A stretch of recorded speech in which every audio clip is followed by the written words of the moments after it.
Okay, sige. Papunta na ako. Tapos ipagawa mo agad ang test. Doc, Itong isa, shooting this off. pati yung medicine. Kung titingnan to, meron bara sa ugat ng pasyente. Baka magkaroon ng sikwela kung walang surgery, pero delikado yun.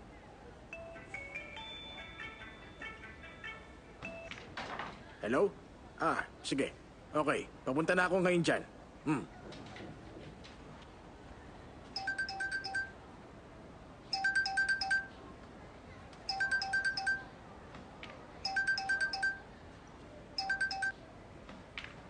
Ate, Anong ginagawa mo?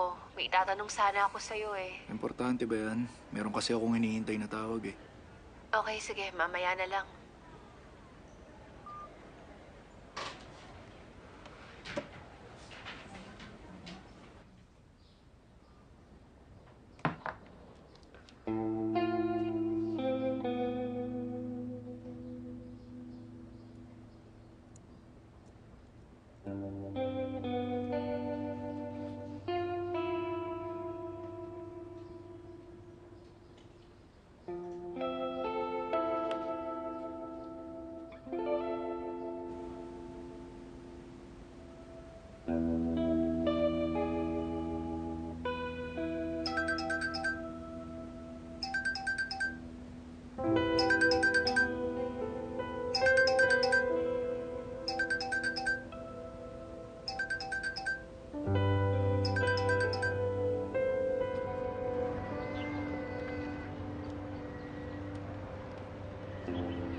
Yung apo niyo po, hindi niyo po siya kasama. Hindi. Sabi ni Dr. Lu, pwede akong gumala-gala dito. Buti naman, para pwede akong magpahangin. O bakit? Kung hindi ka busy, halika magkwentuhan tayo. Okay po.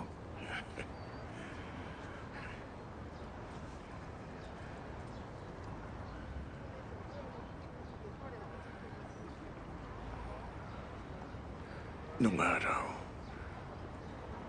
unang beses kong tumawid sa border at pumunta ako sa gera sa Timog. Tanda ko, nung araw na yon, hindi makulimlim at hindi rin maaliwalas. Para bang tinago lahat ng tubig. Napakainit nung araw na yon.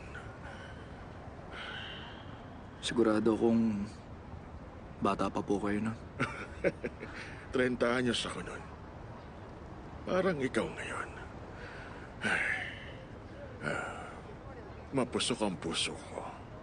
Sa sobrang kapusukan namin, naisip namin tapusin yung mga kalaban sa maganda at mabilis na paraan. At sa di inaasahan, nagpatuloy pa ng matagal ang gera. At maraming kasamahan ko ang namatay. Ilang beses din kayo na-injure nun. Maliit na bagay lang yon. Bago ko tinanggap yung mataas na posisyon, kumuha ako ng ilang tauhan para magmanman sa teritoryo ng kalaban. Gusto naming makita kung naglagay ng firing points ang mga kalaban sa kabilang burol. At dahil doon, halos binaliktad na namin yung buong lugar kahahanap, pero wala kaming napala. Sa huli, nawalan kami ng depensa nung umatake sila nung pangalawang araw. Isang pulutong ng sundalo ang sumugod at pinaulanan nila kami ng bala kaya naubos kami. Iilan lang ang nakaligtas. Ginusto ko na rin mamatay noong mga oras na yun. Maraming kasamahan ko ang namatay dahil sa pagkakamali ko.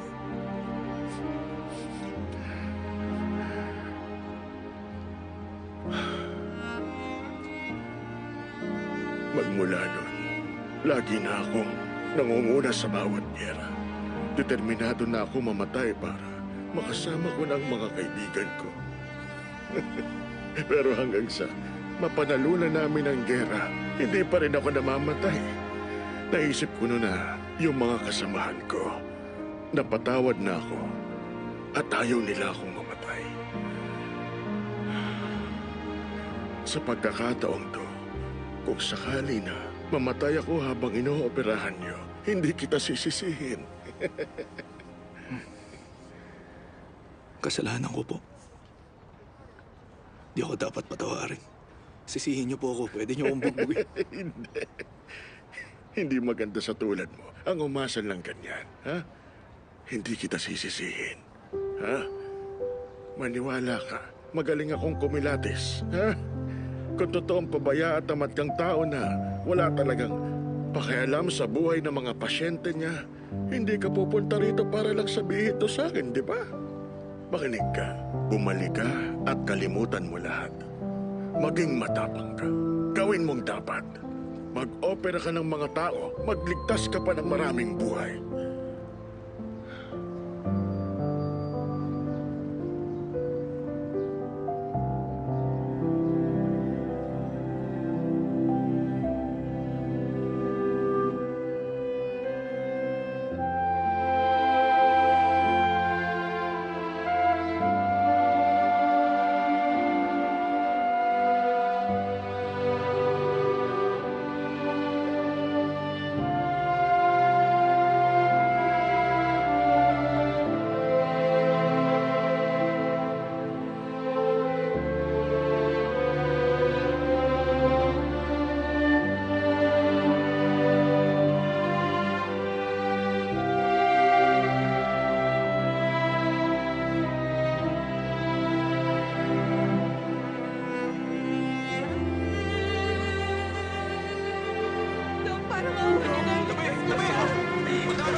Ano yun?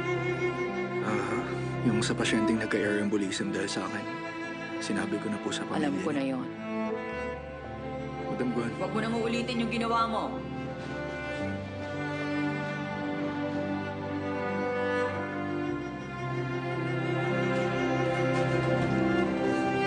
Dr. Lu. Hello, Dr. Lu. Dr. Lu.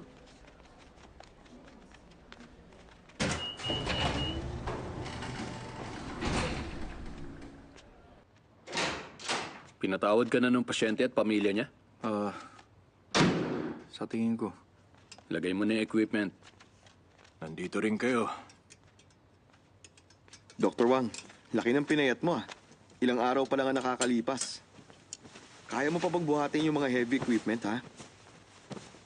Dr. Wang, protektahan mo rin yung lower half ng katawan mo. Tandaan mo, pag may himatay ka, dapat lean backward, hindi forward. Iwas ka sa operating table. Dr. Su, huwag mo naman ako ilaglag niyan. Alam mo, may doktor na nagsabi na ang pag-reveal ng mga sugat ang makakapagligtas sa isang tao. Pag matapang kang humarap sa isang insidente at nakapagbiro ka pa, malalagpasan mo yon. Sigurado yun. Tama. Muntik na akong maging pinakaunang doktor sa history ng ospital na to na maging katatawanan dahil hinimatay ako kaya muntik mamatay yung pasyente. Okay lang yon. Saka mas okay na itsura mo ngayon. Nung isang araw, mukha kang zombie.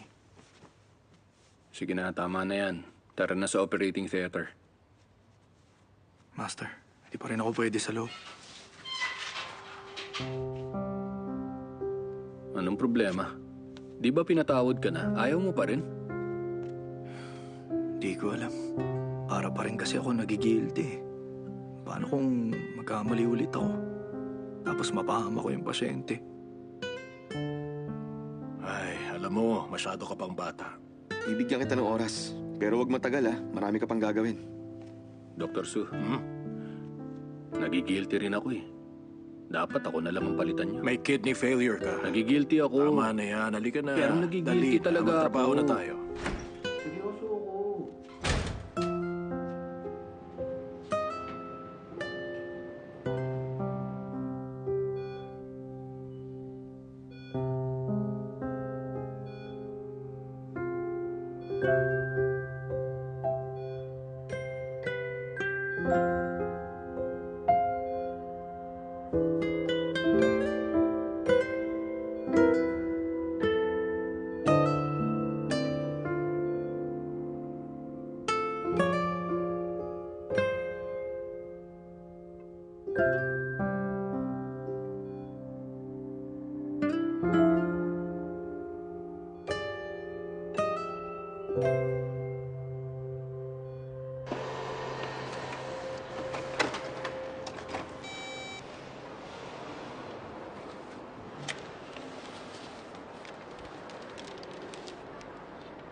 Tulungan mo akong bantayang mabuti yung pasyente sa bed 24. Tawagan niyo ako kagad kapag may nangyari.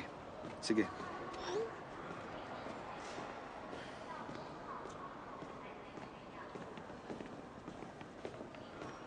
Yung bata sa bed 6. Pakisabi sa nurse, kalmahin niya muna kung wala siyang gagawin. Masyado pa kasing bata.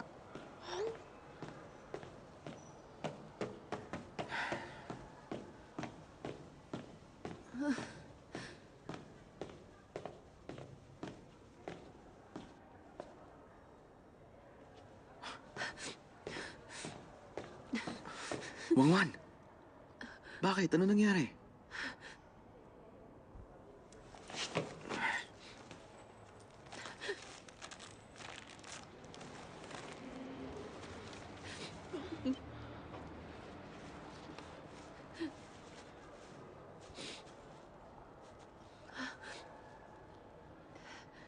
Kasi hindi maganda ang pakiramdam ko nitong nakaraan kaya nagpa-test ako. Hindi ko naiintindihan pero feeling ko may mali. Chinek ko sa internet. Posibleng uremia, kidney failure, o pwede rin cancer. 2 months na ako may nararamdamang masakit. Minsan hindi ako makatulog sa gabi. Medyo natatakot na ako. Huwag ka mag-overthink sa mga bagay. Kundi depende ka na lang palagi sa internet. Ano pang silbi ng mga doktor, di ba? Tama. Ba't nga ba ako nag-overthink? Siguradong okay lang ako. Hinihintay ni Hami na sunduin ko siya sa school. Malapit na siya mag-primary school. Hindi ko pa nasasagutan yung application form niya. Di pwedeng may mangyari sa akin. Ano sa tingin mo? Malala ba yan? Hindi to maganda. Seryoso to. Lahat ng resulta ang tataas.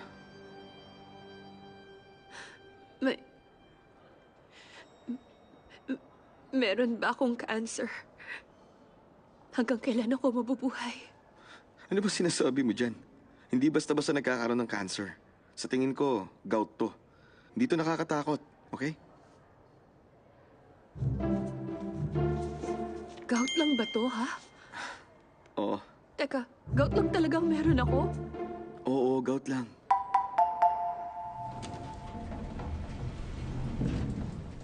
Na-confirm na natin.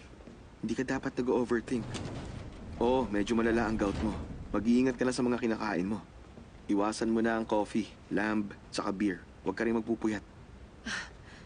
Paano ako di magpupuyat sa linya ng trabaho ko? Pag may gustong ipabago ang client, kailangan ko magtrabaho overnight. Titingnan ko muna kung anong laman ng ref ko, ha? Oh, eto, may tofu. May karne. At may konting hipon. Yan. Ang pasyenteng may gout dapat low in purine ng mga kinakain. Itong soy products, yung mga karne at seafood, nakakapagpataas ng uric acid. Bawal na sa'yo to. Eh, ano nang kakainin ko? Eto. Carrots talaga? Oo. Dahil may gout ka na, kailangan mo na magpakarabit. Sandali lang, Miss Jade Rabbit, ha? Pagluluto kita. Sigurado ka? Di ka marunong magbalat ng bawang eh. Sigurado ka bang hindi mo masusunog yung kusina? Huwag ka nang choosy. Pagluluto ka na nga eh. Eto. Salamat. Fei, this Sunday na ang birthday ng papa mo. Hintayin ka namin for dinner. Okay po. O bakit? May problema ba? Wala yun. Birthday ni Papa sa Sunday. Pinapauwi ako ni Mama para mag-dinner. Ah, maganda nga yun, di ba? Akala ko naman may nangyari ng masama.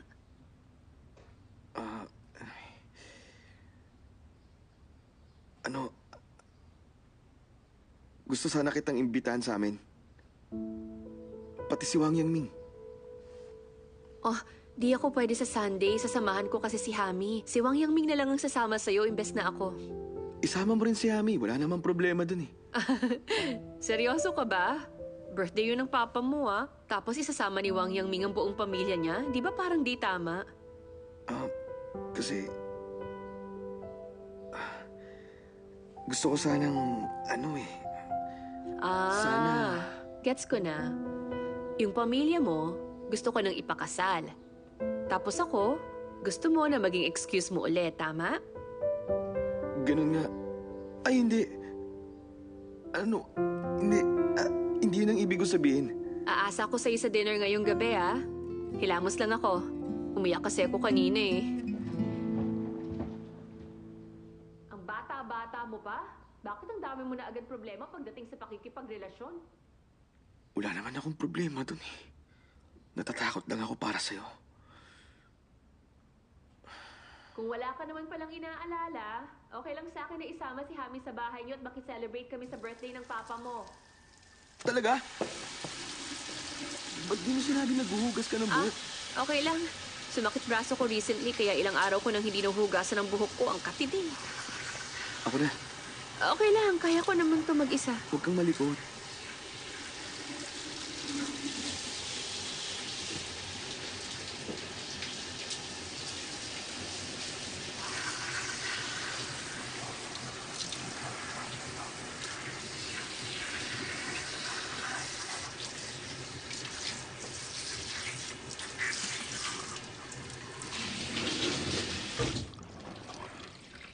Okay na.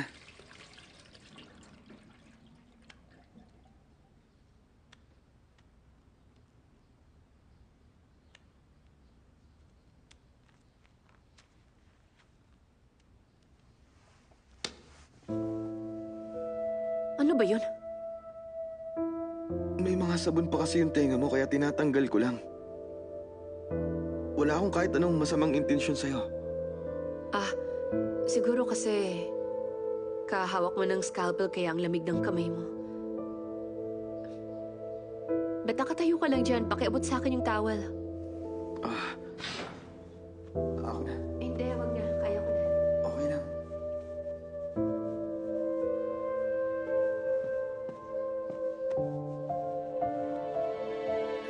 Sige na, ako na. Kaya ko na ito mag-isa.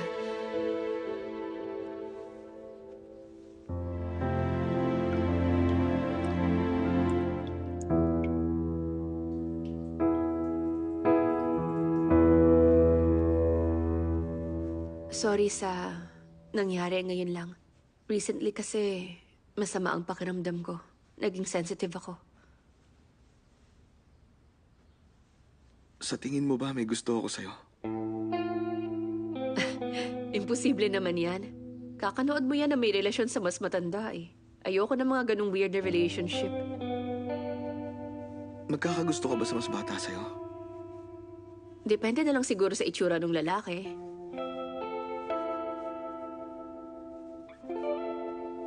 Paano kung ganito yung itsura niya?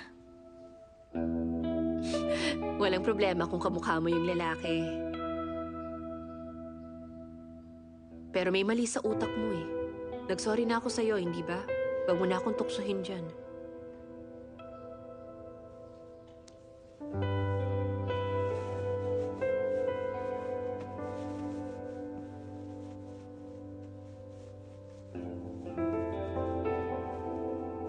Seryoso ka ba nung sinabi mong gusto mong isama si Hami sa birthday ni Papa? Kailan ko naman yun sinabi sa'yo, ha? Alam mo, merong mali sa'yo eh, pero ayaw mong aminin.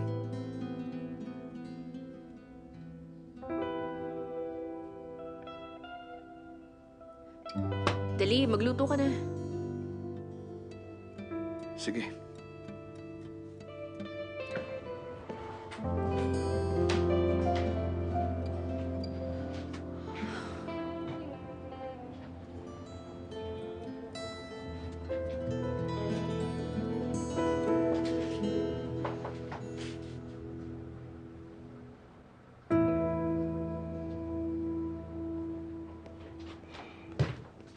Wangwan, papayag ka ba sa akin na i-date kita?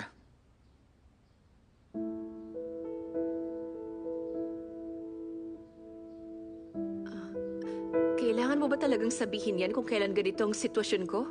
Ngayon mismo? Sa oras na to? Kung kailan nakaupo ako sa toilet, saka ka-aamin sa akin? Oo. Ngayong araw, sa oras na to, dito mismo sa CR. Hindi to awkward sa akin.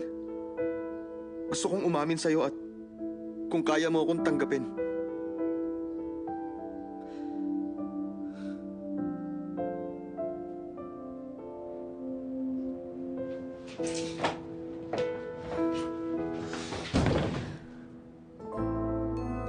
Anong kaya mong gawin kapag tinanggap kita? Baka gusto mo lang ng excitement.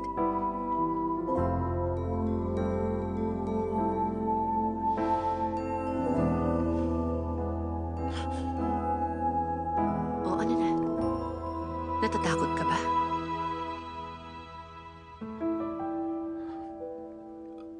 Ngayong araw na-realize ko na rin na mukha kang puno ng pag-asa at masiyahin. Matapang ka. Pinoprotektahan mo ang mga tao sa paligid mo. Pero may isa ka pa palang ugali. Marupok ka rin pala. Nalulungkot ako. At gusto kitang protektahan.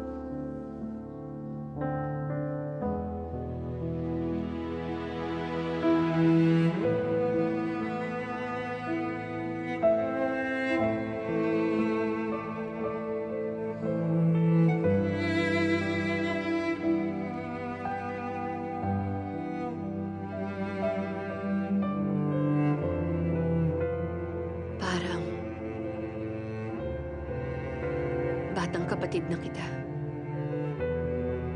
Tinuturing kitang parang si Wang Yangming. Kung gusto mo lang maghanap ng excitement at paglaruan lang ako, huwag mo na akong guluhin pa.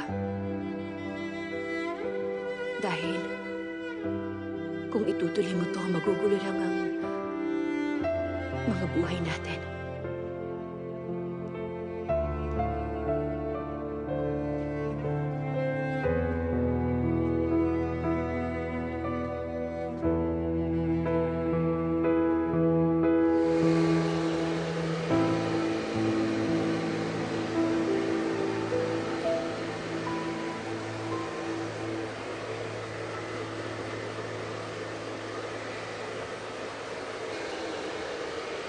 Hindi ako katulad niya. Hindi ako si Wang Yangming. Ayoko maging kapatid mo. Gusto ko suportahan kita sa lahat. Di mo ba ako bibigyan ng chance?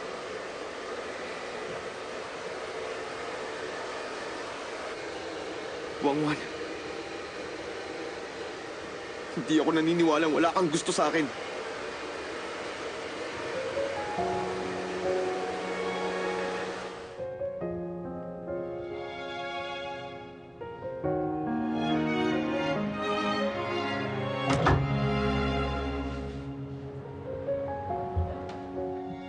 Ayokong pag-usapan yan ngayon.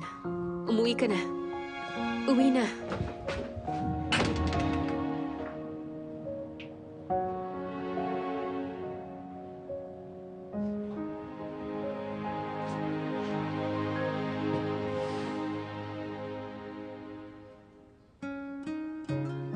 Una pa lang kitang nakilala.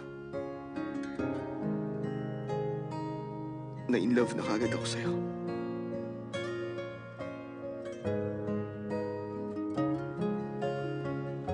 Na in love ako sa lahat na nasa bahay na to.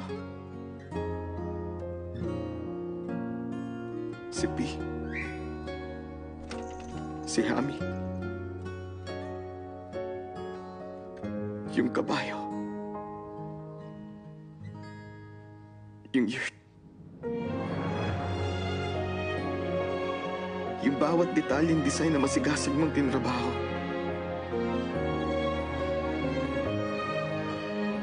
Pinaramdam nun ang init ng pagmamahal sa bahay na to.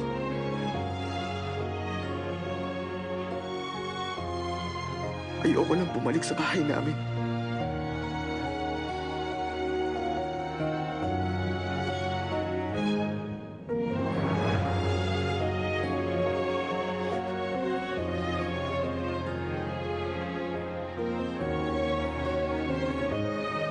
Buwangwan.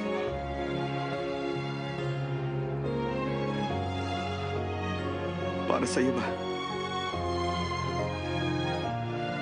May tuturing mo lang ba akong batang kapatid?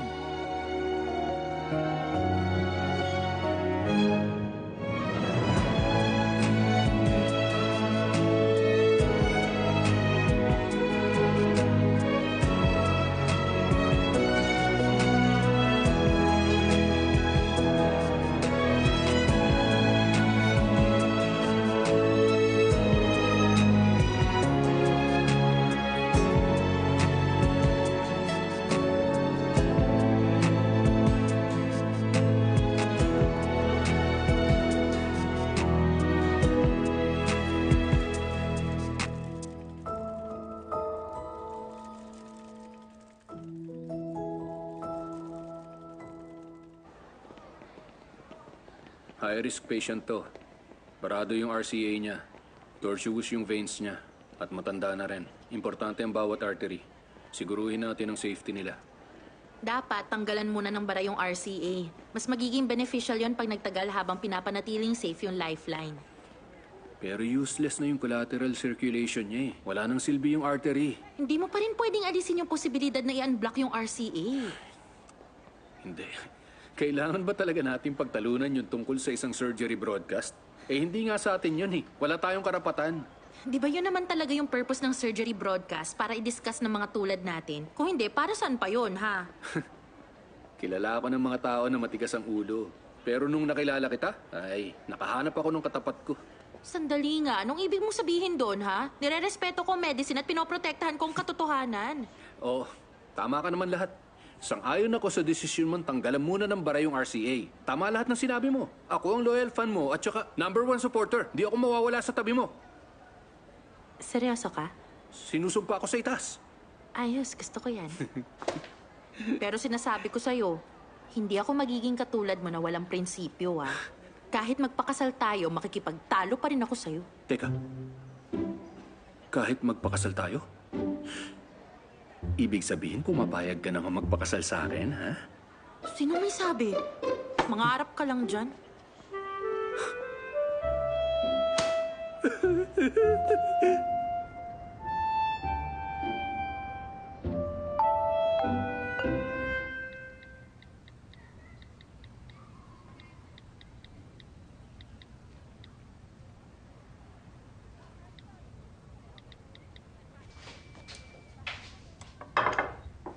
Teka, ganito.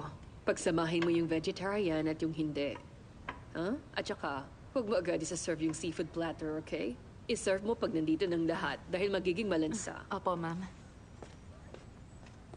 Fei-Fei? Ay, bakit ba hindi ka nalang tumulong doon? Wala ka nang ginawa dyan kundi mag-text na mag-text. Sino ba yung ka-text mo? May inimbitahan po akong kaibigan. Di ko lang alam kung makakapunta siya. May inibitahan kang kaibigan mo? Sino at bakit ngayon mo lang sinabi yan? Kapatid po ni Wang Yangming. Yung kapatid ni Wang Yangming? Oh, naalala ko na. Siya yung babaeng nakilala ko sa ospital, tama ba? Siya nga. Talaga? Mukhang sobrang close kayong dalawa, ah. Hindi sa ganun. Lagi kasi ako nakikikain sa kanila. Saka inaasikaso niya ako. Tama. Dapat mo nga siyang i-treatment lang ng meal. Faye, ganito na lang. Siguro dapat, i-treat mo na lang siya ng meal sa susunod. I-text mo na siya, sabihin mo wag nang pumunta. Family dinner kasi natin to eh. Kung meron kasing outsider, magiging awkward para sa kanya at para sa atin. Outsider din si Fang Xingying ah. Kung pwede kayo mag-imbita, pwede rin ako mag-imbita. Hindi, ibang usapan yon. Paano naging iba? Eh kasi, Nandiyan na! teka, Kumusta ang biyahe nyo? Hi, Dr. Liu. Hi. Hi, tita. Ang laki ng flower Small basket. gift lang po for Mr. Liu. Fei, kunin mo na yung flowers. Okay. Dito! Dito! Akin na. Okay, sige. Mabigat ba? Hindi. Hello po sa inyo. Hi. Wow, ang ganda ng pagkakasulat ng couplet nyo, ha? Sulat ni Mama yan. Oh, talaga? Ang galing niyo po pala sa calligraphy. Ang ganda ng mga bulaklak na yan. Ang bango naman ito. Function, tuloy ka.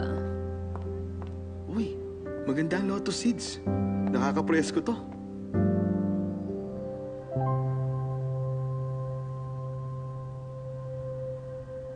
Birthday ko ngayon. At family dinner ito. Kaya feel at home kayo, ha? Sige na. Kain na tayo. Ito na po ang soup. Ayan. Dito. Okay. Dahan-dahan. Yan. Function. Ito yung... Ito yung specialty ni Chen, bamboo shoot duck soup. Masarap to. Hindi mamantika. Ito. Dapat sa papa mo muna. Mr. Liu, heto po. Para sa inyo. Okay lang. Salamat. Alam mo, ang thoughtful ni Fei. At ako ang careless ko. Kung natog makalimutan, si Miss Wang nga pala. Guess natin siya. Chen, halika. Po. Pakiasikaso mo si Miss Wang mamaya. Opo. Higupin mo na. Okay. Fei. Ngayong araw, ikaw na munang bahala dito kay Yeng. Okay lang po ako. Hindi na po ako iba sa inyo. Kaya ko na po. Sige, kuha na. Tama. Kapag nandito ka, feel at home ka lang, ha? Kumuha ka lang dyan. Okay po. Wow! Ang sarap! Nga pala, nagdala po ako ng sun biscuits galing sa bayan namin. Tikman niyo po ito. Sa probinsya namin, tuwing may malakihang festival lang po sila gumagawa nitong sun biscuits. Nire-represent po dito ang araw na puno ng pag-asa. Sumisimbolo din po ito ng masayang buhay. Try niyo. Sige. Titikman ko. Ay, sandali. Hindi pwede. Doktor ka, hindi ba? Di mo ba alam na yung mga fried food na katulad nito, mataas ang trans fat at fat content? Dapat magbawas ka nun. Buti pa, mag-soup ka. Ikukuha kita. Ibaba mo na yan. Konti lang naman eh. Pa, tikman niyo na po. Magaling magluto si Wangwan. Wala makakatalo sa galing niya, lalo na po sa local specialties. Anong ibig mong sabihin sa walang makakatalo sa kanya? Patikim ako. Upo ka. Sarap. Talaga? Ngayon mo lang ginawa to. Dapat dalasan mo. Eto, tikman mo rin. Salamat.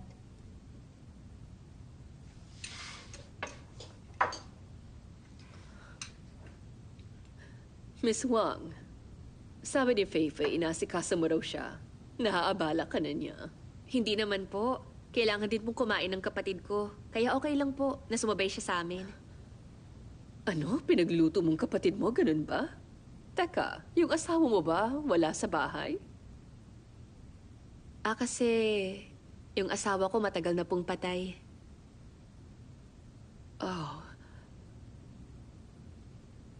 I'm so sorry.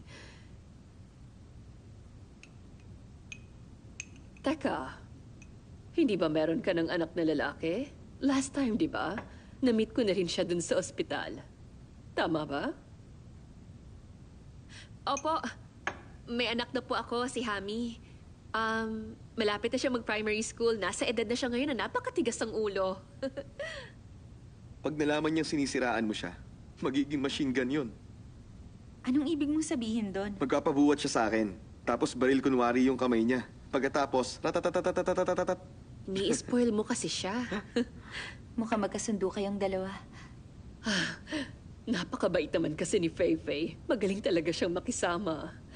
Miss Wang, kung alam ko yon, di ko sana siya hinahayaang abalahin ka. Mahirap magpalaki ng bata, lalo na kung mag-isa ka. Hindi ba? Ma, kahit kailan hindi yun sumagi sa isip ko. Tingin ko okay naman ang lahat sa amin ngayon. Manang Chen, yung isda ako na magluluto dyan. Sige po. Ying, kain lang. Sige po. Ito na yung isda. Fei, dali. Pakiurong yung mga plato. Okay, eto na. Hindi yata abot ni Ying yan. Buti pa, ikuha mo na siya ng isda. Wag na po. Ako na lang po ang kukuha. Mr. Liu, hindi ko pa po kayo nababate. May meeting po abroad si Papa, kaya ako na lang daw po ang mag-toast para po sa inyo. Happy birthday po. Alam ko naman na busy si Mr. Fang. Pakisabi, thank you. Cheers. Okay lang ako, kumain ka na lang. Hindi naman po sa pagmamalaki, pero iniisip po kayo ng parents ko at si Mrs. Liu. Si Mrs. Liu din po ang sumasama kay Papa sa mga check-up niya sa doktor all these years. Kaya maraming salamat po sa inyo. Tama na. Sige, maupo ka na. Marami nang inaasikaso si Mr. Fong. Kaya kami nang bahala sa mga maliliit na bagay tulad nito. Teka, Xinying. Nga pala, napanood ko yung TED Talk mo in English. Grabe ka pala. Ang galing mo. Nakakamangha ka. Tingnan mo, bata ka na. Ang talino mo pa. At di lang yon, maganda ka rin. Bihira ang tulad mo. Kapag naging kayo ni Fei sa future, dapat masikayatin mo pa siya. Fei, dapat simula ngayon. Marami ka nang matutunan dito kay Ying. Ma, Teka, hindi ba sabay kayong lumaki ni Ying? Bagay kayo pagdating sa family background, pati sa talino, at saka sa itsura. Ha? Nako, bagay na bagay kayo. Miss Wang, tingin mo, bagay silang dalawa, hindi ba? hindi porket bagay kami, dapat maging kami na. Ba't ba hindi mo ma-appreciate lahat ng effort ko, ha? Miss Wang, ha? Naiintindihan mo naman ako, di ba? Kasi syempre, nanay ka rin naman, di ba? Gugustuhin mo rin siguro na malayo ang marating ng anak mo sa mapili niyang career at aasa kang makakahanap siya ng maganda at presentabling babae na may magandang family background. Tama ba? Huwag mo siyang pansinin.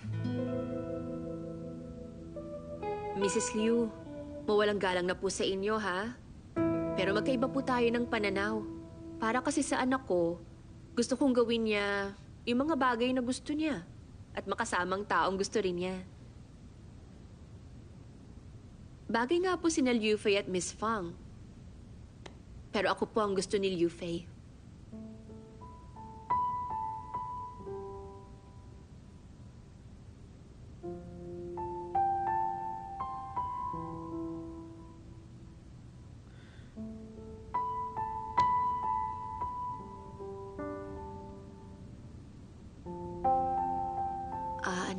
Nabigla lang ako.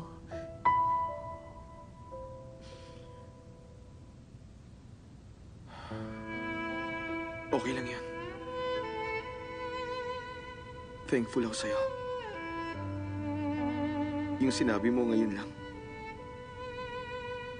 Yun talaga ang gusto kong sabihin.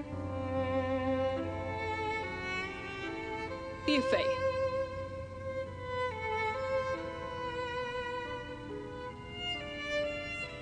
Ikaw ang unang babaeng inibitahan ni Liu Fei dito sa bahay. At ngayon ko lang siya nakitang trumato ng ganon sa isang babae. Let's toast.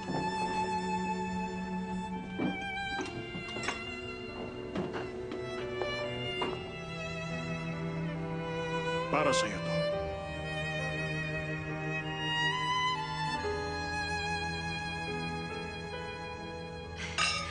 Salamat po.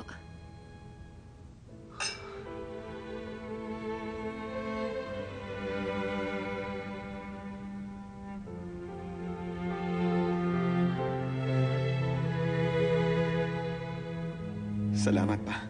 Maupo kayo. Mrs. Yu, hayaan niyo po na mag-toast ako para sa inyo. Heto po. Hindi, tama na. Wag na. Hindi na kailangan. Maupo ka na dyan. May sasabihin din ako sa'yo.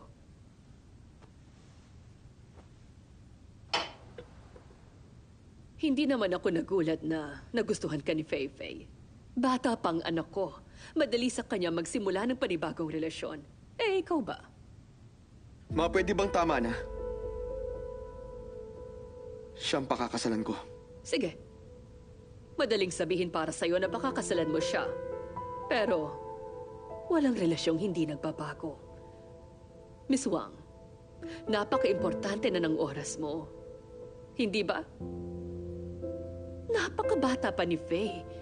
Kung isang araw, hindi niyo na mahal ang isa't isa, paano na yon? Kaya mo bang itaya ang future mo sa kanya? Ang totoo po niyan, di na to bago sa akin. Tama naman po kayo eh. Mawawala ang feelings. At ganun din ang buhay.